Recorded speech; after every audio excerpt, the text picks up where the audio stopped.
Welcome to the Vilest Rag, a podcast by the Ubyssey student newspaper. I'm Elena Massing. I'm the Ubyssey's features editor and your host for today. And I have a very special episode for you. This is going to be part one of our AMS elections coverage. I'll be talking to Quyen Schroeder, who is our AMS columnist and the chair of our editorial board, which was a pilot project for this year. And you'll hear more about it in my chat with them.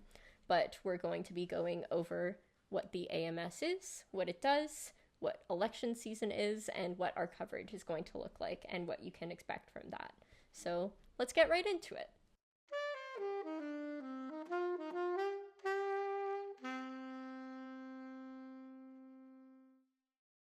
All right. We're locked in. We're locked in. Quyen.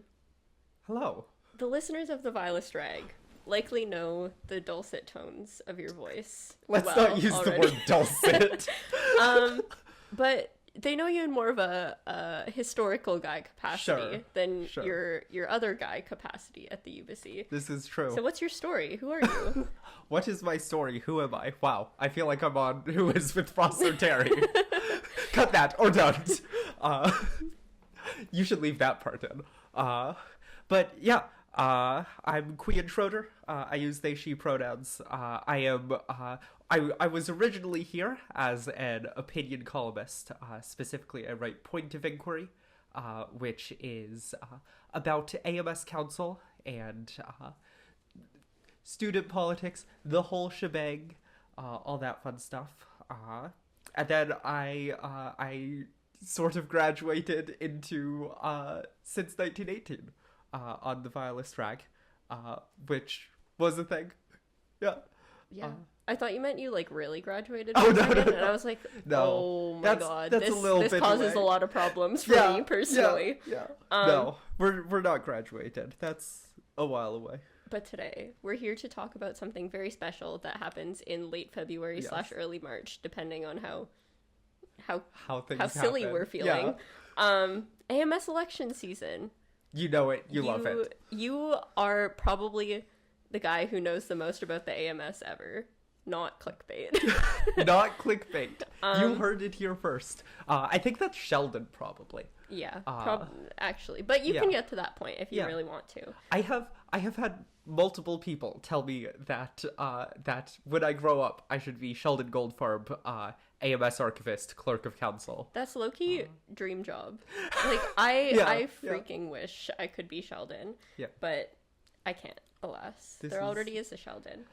So today, I thought we could talk a little bit about what the freak the AMS is and what it does and what elections even is, how we're going to be talking about elections, everything that people need to know to make an informed decision about choosing the students who are going to represent them. Great.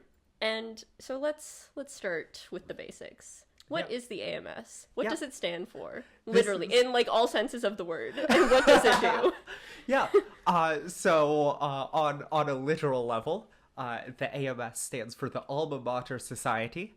And they are our student union here at UBC Vancouver. If you're wondering why it's called the Alma Mater Society, when Alma Mater is typically a thing that happens with alumni, there's a whole story that has to do with, I think, McGill University. We traced back through a couple of student unions to get that name. But I digress on the name of things. As for what the AMS does, I think probably the most visible on campus is it runs the Nest, where you and I are recording this right now, room 2218. Huge for Nest indoors. Huge 2218. Is that where we are? I don't think so. Oh, what's I think room it's 2208. 2208C or we something. Need a footnote. If you want to get we crazy. Need a footnote. It's okay. It's okay. Moving on. This is why since 1918 grave errors have grave been made errors. Already. The Ubyssey regrets this error. But they operate the Nest. The AMS has a couple businesses here. Blue chip, the gallery, the pit. Do you have a favorite? I really only ever meander into Blue Chip occasionally. That is the extent of it. I've been in the pit once, which I'm sure we will talk about later in this podcast. Yes. For last year's debates, which were inexplicably held in a nightclub.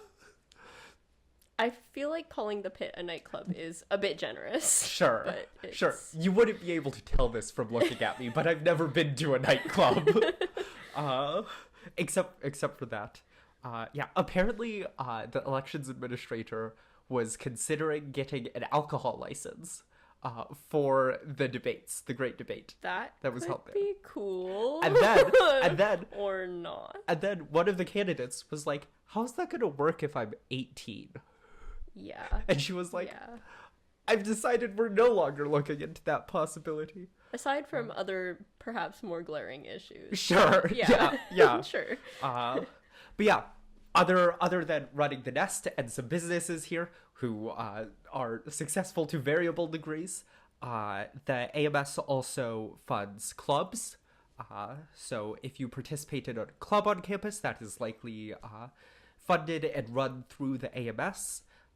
They also do some advocacy, both to Ubyssey and the world outside, and they also provide a fair few student services, like AMS Safe Walk. They have some tutoring they do.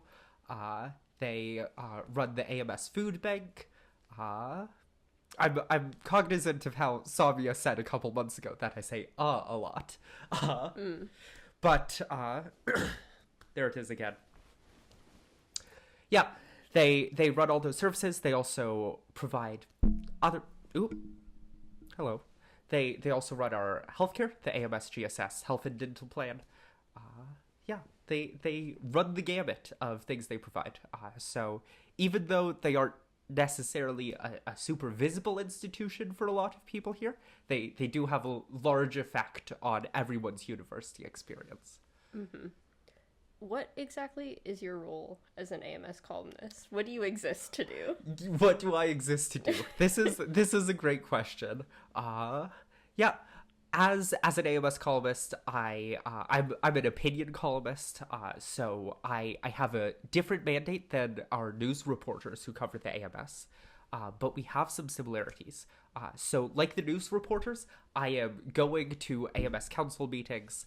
I am going to some events the AMS holds. When they had the rally for SkyTrain earlier this year, I was there, and so we're going to a lot of those same events. I am also a reporter in that capacity. So my column is a reported column, so I am there making the news, but then I also opine on it in my report. Hence the opinion. So I see council, and then I form thoughts about it, and then I write those thoughts down. And make an argument of some kind relating to that. So whereas news is impartial, they can't necessarily be like, oh, if an election is happening, they can't be like, oh, this one candidate is clearly better than the other candidate. I can and do make those statements in my column. So yeah, I still have an obligation to report the facts accurately and to be fair in my report, but I don't have to be entirely impartial. Mm-hmm. Who exactly makes up the AMS? What kind of positions are there? Yeah, so elected positions. There are a group of between 25 and 30, I believe, counselors who are elected mostly on the faculty basis. So I am in the Faculty of Arts. So there are 3 arts counselors there that we vote for, I think, in the fall. And then there are also our executives who will be voting for in March. March 9th through 13th, ams.ubyssey.ca/vote. Product placement? Product placement, yeah. Never mind. I'm not going to tell that story. Okay. But there are hypothetically 6 executives for the AMS that we elect. There is the president, who sort of oversees the whole deal, manages the other executives, is the spokesperson for the AMS. There's the vice president of administration, and their deal is essentially managing the nest, managing clubs, that type of thing. There's the VP finance. You'll never believe this. They deal with the money. So the budget, one of the things that the current VP finance is doing is looking at the fee increase referenda, which are coming up here, and looking at ways to frame those and communicate about those. So that's the VP finance. There is the VP academic and university affairs, affectionately referred to as the VP AUA. And their deal is they advocate on behalf of students to the university. So they have a lot of meetings where they're like, hey guys, let's not increase tuition. And then tuition increases. Or they're like, hey guys, we should have a AI policy. And they push the university on that front. We also have the vice president external, who is a guy who does lobbying to all the other parts of the world, mostly in Canada, though there was a group of AMS executives who went to the United Nations one time. When was that? Oh, I don't actually know the exact year, but I think it was... I'm not going to say because I don't know. But that is... they wanted to remove them from office. But they didn't have a procedure in place for that. What? Yeah. Huh? Yeah. Because they went to the UN to be like, yeah, Ubyssey is violating our human rights. What? Without council approval. So they just sort of, I guess, I don't know. I guess awesome. They booked a flight and flew to the UN. Why don't you just call Taylor up? True. True. Sorry, I interrupted you. No, please. That's fine. The VP external typically does not go to the United Nations, but instead they go to Ottawa, they go to Victoria, they go to Vancouver City Council, and they advocate for our needs as students. So what that has looked like this past year is, you know him, you love him, this guy trained to Ubyssey. 18 years in the not making. So the VP External this year has done a lot of advocacy on that. They also did some advocacy about BC ferries and getting reduced student pricing on those. And they also submit letters and hold press conferences about... once again, things important to students, like the province funding education, which they make asks of the provincial budget. Some say none of those asks get answered, which is the way of budgets this year, it seems. Yeah. Vancouver flopped on that front. Yeah. I hate the arts. Hey, this is true. I wrote this whole thing talking about arts funding, and then arts funding got nuked. Yeah. So, but hey, we have the police. Yeah. Thank God for that. Do you think they'll dance and sing for us? I think we could make them. What exactly does the AMS elections period look like? What happens then? What's up for grabs? Yeah. So, as I said before... Oh, I forgot. We skipped past the one executive that no one is running for this year, which is the Vice President Student Life, which is a new position this year. It was created by referendum in the previous election, and their job is sort of vague, but it's to promote student life. So that looks like mental health events. The VP Student Life organized Mental Health Week this year. It looks like sort of liaising with the university about events for students. And yeah, that whole deal. Parties, the like. Yeah, it was a lot of stuff that was previously either in the VP administration or VP AUA's portfolio that sort of got coalesced into one. But there's no one actually running for that this year, which is interesting. No more campus culture. No more campus culture. Where it's all going to be navy and blue from here on out. And what question did I ask before we remembered the other answer to the other question? Before we remember, elections. Yes. What's that going to look like? Yeah, elections.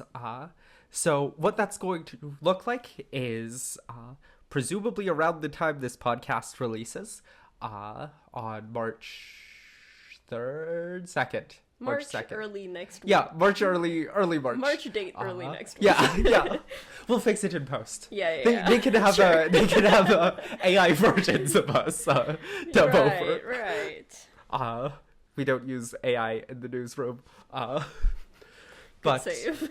Yeah, thanks. I love AI. I'm gonna clip that out of context and use it against you. Yeah. I'm very good at staying focused, if you can't tell. But early March, campaigning will start. So that will look like a bunch of guys making websites and Instagram accounts and walking around and talking to students while bribing them with candy. So it's going to be the start of campaign period. So they're going to be trying to get their messages out, trying to build some sort of recognition there. Next week is also, the AMS is doing a new thing this year, which we have the great debate on Wednesday, where there's going to be debates for all the positions. The Ubyssey's news team will be covering it. I'll be covering it, for opinion. And the rest of the editorial board, will also be there, so we can make our assessments about, who we want to endorse or not.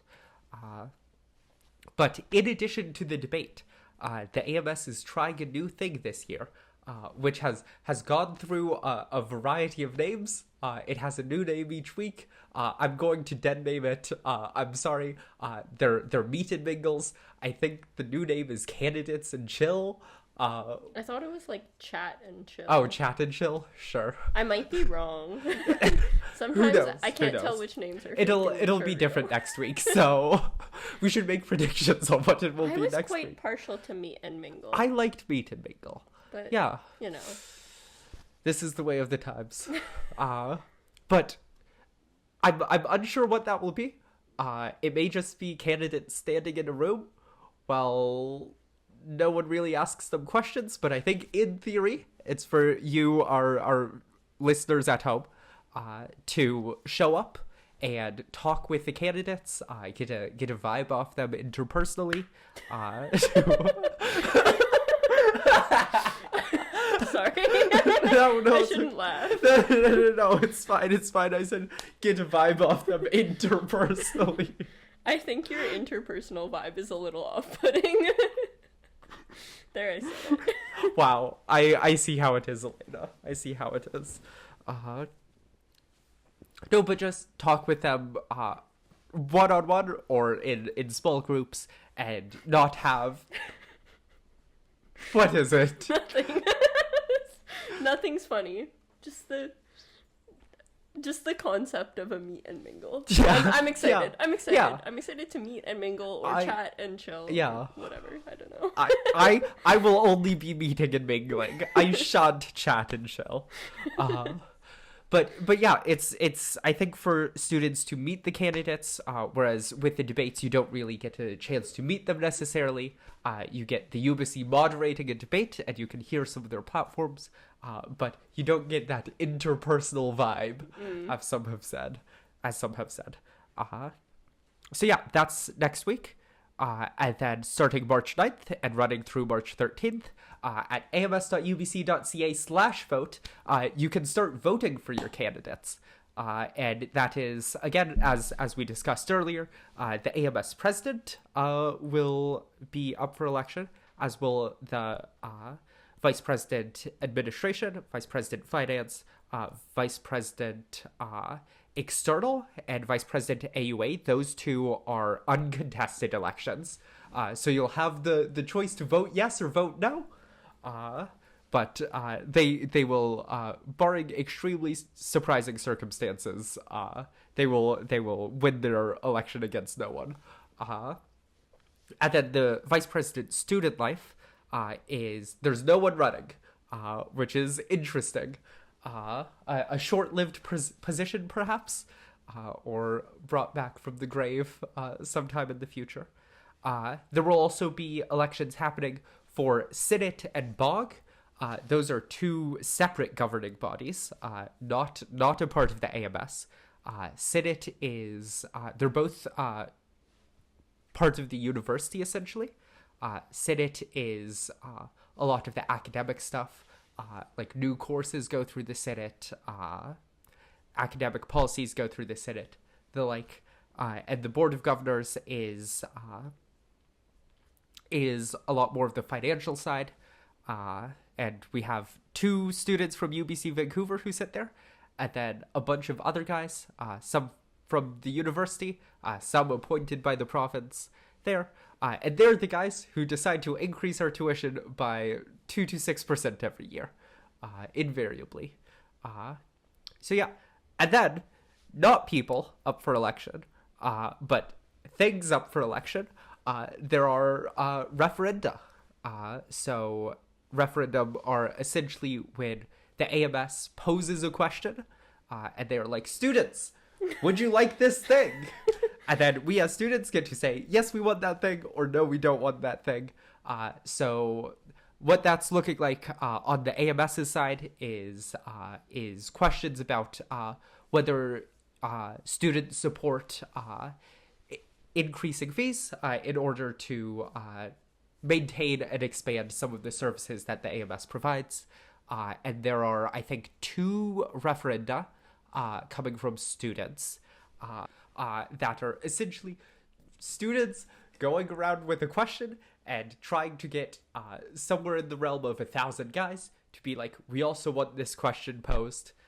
And then if that happens and if council approves, then that question is posed like any other referendum. So the 2 referenda that we are looking at here, I'm going to read from the website. One of them is the student group representation on the food security initiative.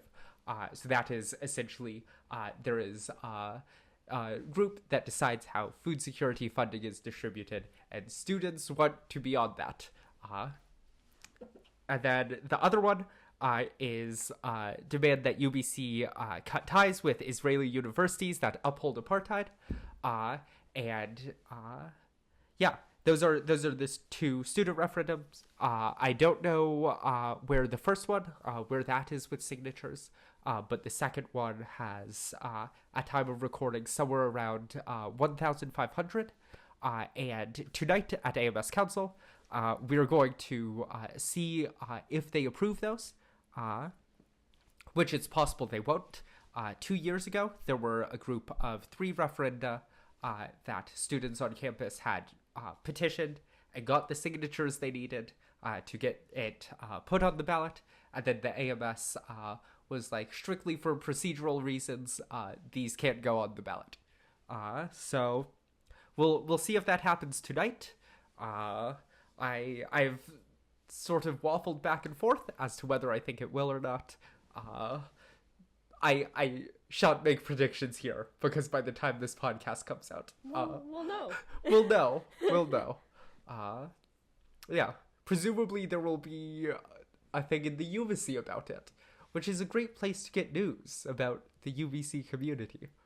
On that, yeah, elections coverage. What's What's that gonna look like for us? Well, I can talk about the news part of it. Yeah. I believe we're going to do the standard candidate profiles, yeah. So you can get to know a bit more about each candidate's platform, or as much as we can say in about 800 words. Yeah. We are going to do live debate coverage. We're going to do results coverage. Any other elections-related breaking news that comes up during that time we'll also cover. Do you want to talk about the editorial board? which is a new thing that exists. So new this year, the Ubyssey will be publishing endorsements, and those are going to come from our editorial board, which, contrary to what you might think from the name, is not composed of all the editors at the Ubyssey. Instead, it is composed of, for this election, 3 guys. I myself am one of the guys. I'm another guy. You are also a guy. And a third guy? A third guy, our politics columnist, Maya, is going to be joining us as well as a third guy. The 3 of us aren't going to be contributing to news coverage. So as you heard, that's the candidate profiles, those live debate coverage, and results. But what we will be doing is we will be publishing endorsements for the races. We'll be speaking with candidates. We'll be meeting and mingling. We'll be at the debates. Meeting and mingling with a critical eye. Meeting and mingling with a critical eye. A critical ear, even. But we shall do all that. We shall assess the candidates' platforms and their websites and the promises they make, and we'll make endorsements as to who we're going to vote for and who we think would best serve the community at large. And I think something important to note about that is we don't influence news's coverage. So how they report on candidates, we aren't telling them what to say. We aren't like, oh, I really love this Ronald McDonald guy that's running for president. You should make sure his profile is really, really good. We don't do that. And news likewise doesn't tell us who we have to endorse. So we are independent of them. Boom. Boom. And you actually wrote a piece for your column recently, Point of Inquiry, I did. as mentioned, on what makes a good student politician. And people can go read the piece. Or they can.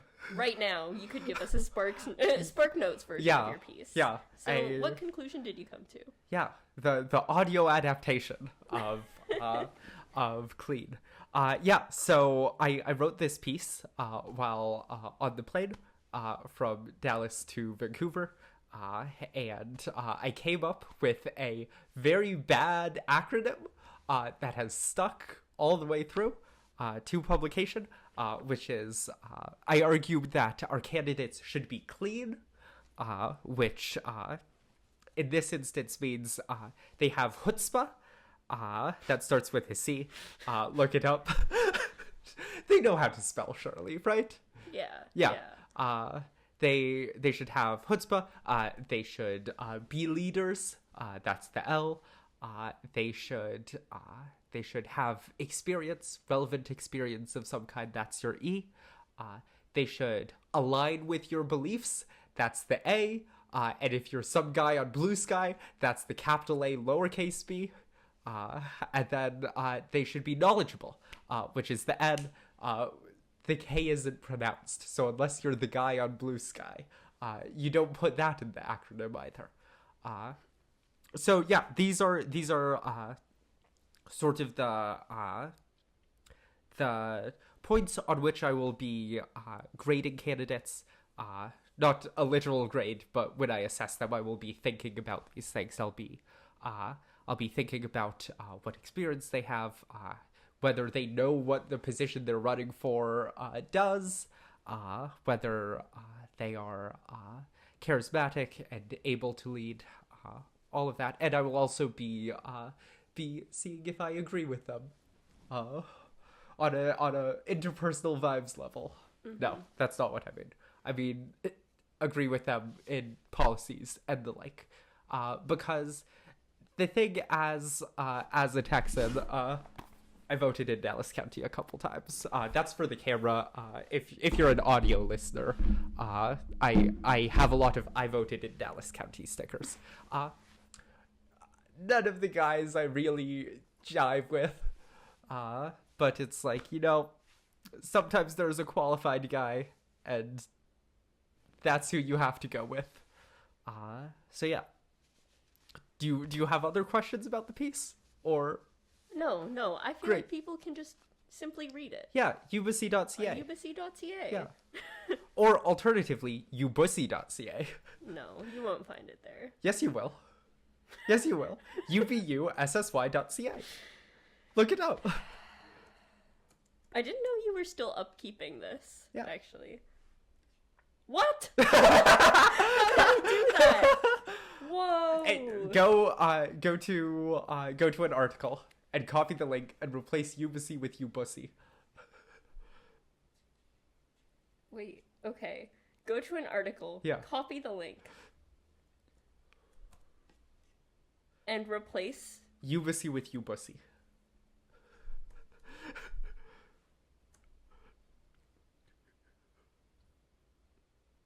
Did it go to the article page? It did. Hell yeah. It did go to the same page.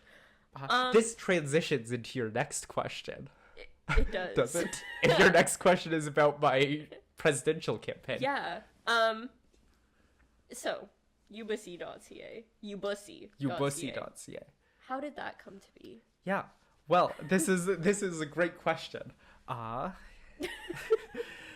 It came to be because last year I ran for AMS president as a joke candidate, Barry B. Buzzword, and it was sort of the collection of a lot of gripes I've had with the AMS. I've been going to AMS Council since my first year, so at this point that is 3 years?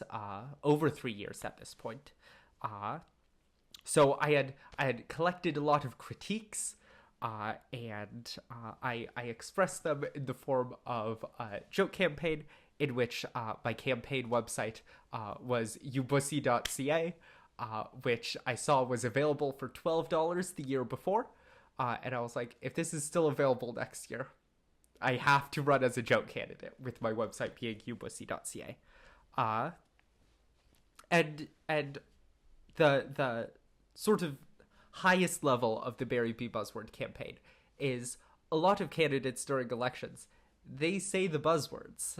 They'll say accessibility, accountability, affordability, transparency, consultation, a whole litany of others. And it's like, it feels like you're just saying these words to have said those words. Like, are we actually about making things more accessible and transparent? Or are we just going to say that and then make all our decisions in a private meeting? So that was the crux of it. There was also some criticism of how the AMS has handled students showing up to council. There was criticism of past executives and their interactions with the Ubyssey, which I was not a part of at that point in time. I got sort of tapped after to be an opinion columnist, which was awesome. Yeah, and that was an epic time. I think the best moment from that is during the Great Debate. I was eating honey every time the two serious candidates took shots at each other, and I got slapped by one of the other joke candidates, you Sassmats. And you proposed. I proposed to you Sassmats with a ring pop thrown in from the audience, which was simply awesome. Yeah. And to end us off. Yes. Do you have a favorite buzzword? Do I have a favorite buzzword? This is a great question. Which buzzword do you want to see during this year's AMS elections? Which buzzword do I want to see this year during the AMS elections? This is a great question. I'm trying to think. I feel like an accessibility is a good one. Mm-hmm. Because you could say it and just be like, accessibility. That is true for all the buzzwords. But it has a couple different connotations. It has the connotation of making the bureaucracy of the AMS easier to approach. It has a connotation from making sure that more types of people are able to participate in these things. And it just hasn't been done. They keep saying accessibility. They keep saying transparency. Are we more accessible and more transparent? I'm not sure. I think this is the year. I can feel it. Yeah, it's gonna happen. Because every time I talk to guys who it's like their first or second council, they're like, what the heck is happening here? I have no idea. There's points of order, there's amendments to amendments. What is happening? And I think some of that is just the nature of parliamentary procedure. But there are definitely ways that I think the AMS tries to obfuscate with that.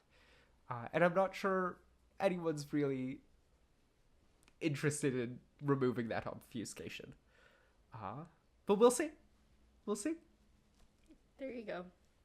Thanks for doing this, for chatting. We're actually going to be doing this again. Yes. Post debates, post meet and mingle and chat and chill.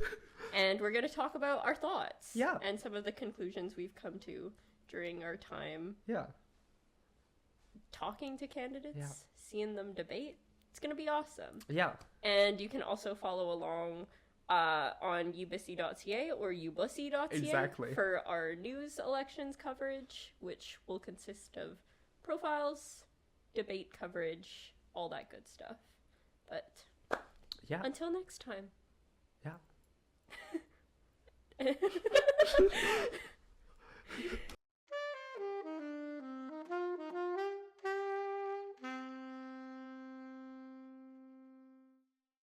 In today's episode of the Vilest Rag, you heard from Quyen Schroeder, our AMS columnist. The podcast is written and hosted by myself, Elena Massing, the Ubyssey's features editor. This episode was filmed and edited by Tatiana Hooper, and the music is by Alicia Chaudhry, and the graphics were designed by Ayla Cilliers. So that's all from me for now, and I'll see you next week.